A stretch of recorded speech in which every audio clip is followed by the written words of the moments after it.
Yo, mambo ni mengi alafu muda ni kama mchache hivi, si ndio? Basi sawa, asante sana kwako mwana familia kwa kuendelea kushare, kulike, kucomment, lakini pia kutazama kila aina ya content ambayo tunaipandisha kupitia Kipunguni Online TV. Yes.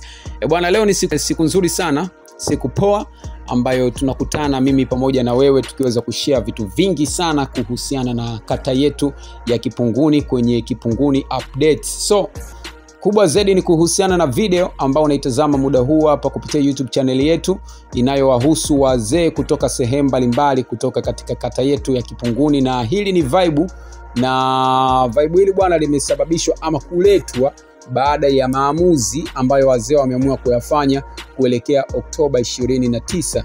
Of course, wamesema kwa tayari kwa ajili ya kuweza kutiki katika mafiga makuu matatu kuelekea katika uchaguzi mkuu, yani ngazi ya urais kwa Mheshimiwa Daktari Samia Suluhu Hassan, katika ngazi ya ubunge kwa Mheshimiwa Deoglas Masabuli, lakini pia katika ngazi ya udiwani katika kata yetu ya Kipunguni kwa Mheshimiwa Stefano Moshi. So vibe ni kama unavyoona, wazee wamejiachia kwa sababu wanafurahi, wanajua kila ambacho wanachokwenda kukifanya Oktoba 29. So endelea kushare, kulike, kucomment kama na wewe pia ni moja kati ya wale watu ambao watakaoamua kufanya maamuzi yaliyo sahihi Oktoba 29.